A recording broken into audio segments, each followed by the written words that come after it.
right, guys, it's been a few hours. I've been driving since Fort Gibson. I ended up finishing 16th, so got a check, made a little bit of money, maybe 500 bucks or something for the week.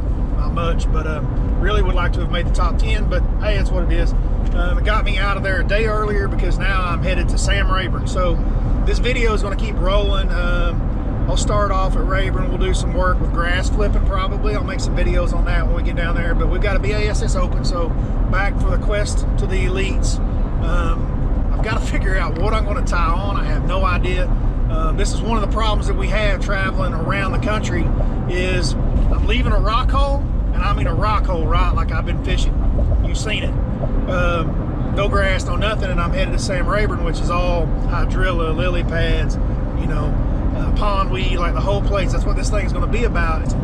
Oh, we're going over the Red River right now. Look, the sign, Red River.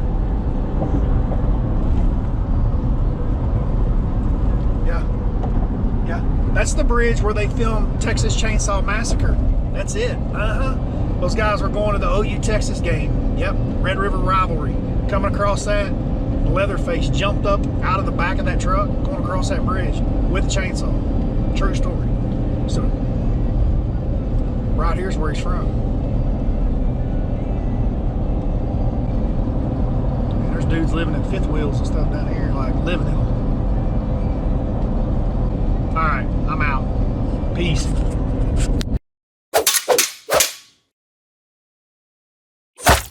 Hello, YouTube. I can actually walk through a parking lot now holding a camera and talking to absolutely no one, and I still feel like a freaking idiot. 45 years old talking to a freaking piece of plastic. You look like an idiot. Anyway, Castle Boykin. I'm not going to do bass logs, practice logs, just going to show you guys some things that we're working on while we're here. As you can see, it's a quite lovely place. Like a lot of people here. Labor Day weekend coming up, so expecting a very, very busy weekend on the lake, trying to gather enough information on where to start and fish at tournaments. We have just put in a world famous Castle Boykin, Sam Rayburn, East Texas, home of giant bass. 110 just got here. World famous Castle Boykin. I'll put it in the camera for you. Yeah, guy in front of me thinks I'm crazy. We gone.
I've got a really special show today. You guys are going to like it if I can get it done before it starts raining. I'm down south.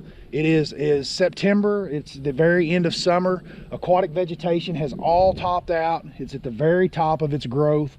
I'm getting to do one of my very favorite things that I love to do more than anything, which is flip a big weight, or some people call it dropping grass. And that's what we're going to do. As you can see here behind me, lots and lots and lots of hydrilla mats. And let's go over the setup. That's what I promised you guys we were going to do first. I've got this thing on a Falcon 8-foot rod.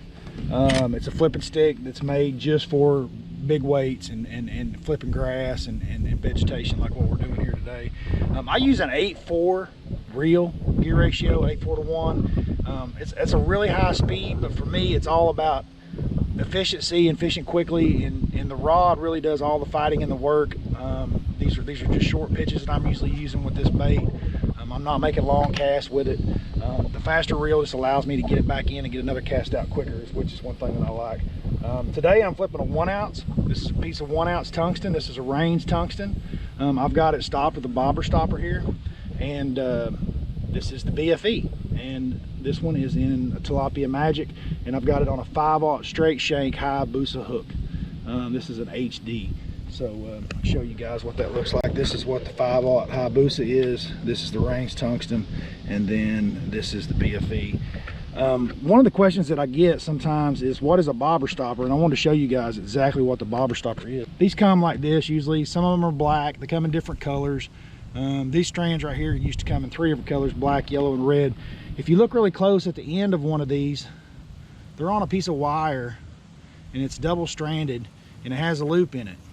And if you'll run your fishing line through that loop and then double it back over, you can pull this over onto your line, pass your tag in, and then it's on your single strand. You can slide it up and down, and it goes on before your weight, and it looks like that.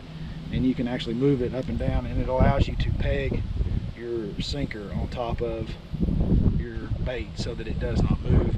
I like that because I don't like my BFE separate from my weight in the grass. I don't like it to be all together because when I'm dropping this grass, it's all about a canopy and shade, and I want the bait and the weight to stay together so that whenever I get a bite detected, I can get a hook in the fish a lot easier.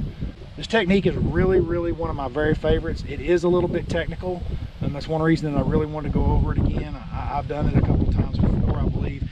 If you guys want to know about the complete setup, this knot that I tie on this Hayabusa straight shanker is a snell knot, and it is critical to this whole format because if you look at the way that when I put pressure on it, see how the hook jumps up. You'll see the point of this hook. I'll take this BFE off here, and you'll see what I'm talking about. See how if a fish had a hold of this weight and I pull on the line, how the hook jumps out straight up. That's because of the snell knot, and that is critical for me in using this presentation.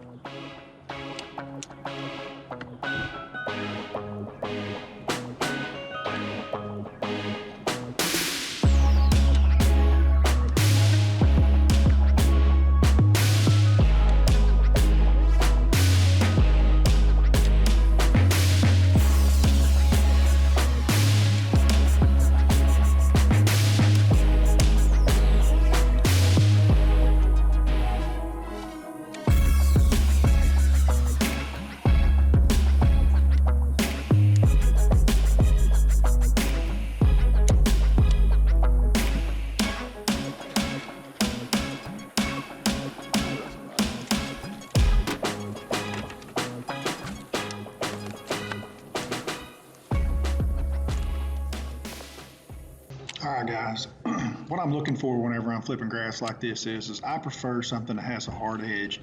I have to have an edge of some kind. If the grass just tapers out and sticks out underneath the boat and it goes everywhere, I mean, that's the kind of stuff that we top water, wake bait, chatterbait, drag a worm around in.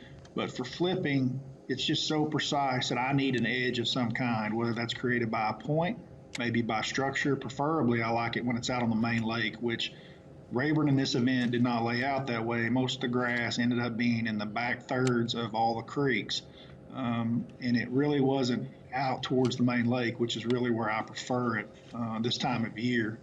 And it may have ended up having some effect overall on the fish. But with that being said, I really just need to find a defined edge whenever I'm flipping grass. You don't want to just pull into a big giant mat and just flip anywhere, or into a big area of grass that hasn't topped out and just start flipping randomly.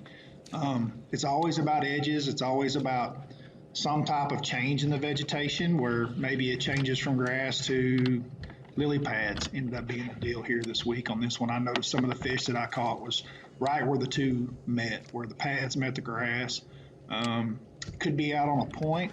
It could be where creek channels come back in there and actually created the walls, which was one of the things that I was focusing on this week. And then the points, things that were further out. And then sometimes there were just places where, you know, out in the cove, there would be a creek channel swing that would come closer to the bank and actually create a pretty good edge on the grass line. And those were productive as well. So I just kind of wanted to point out and show you guys what I was looking at, what I'm looking for on the flipping part of this deal, and just keep the flipping stick in my hand and just keep going down the edges. I mean, that's really all it boiled down to in this event. This was in practice. I didn't stick any fish, so I actually had to go to my tournament video to actually pull up a couple of fish catches to actually show you guys kind of what what it looked like on the hook set and the edge of those grass lines that they came out of. So until next time, guys, remember, if you haven't already, hit that subscribe button, bump the like, bump the dislike if you don't like it. Doesn't bother me. I like feedback of all kinds, guys. Please send me all your questions or anything. You know that I try to get to every single person on here. And until next time, I'm out of here. No, I just felt heavy on the bottom. I just...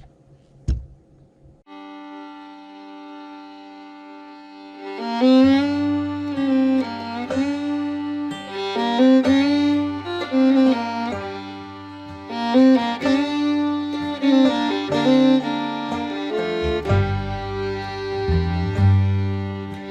you.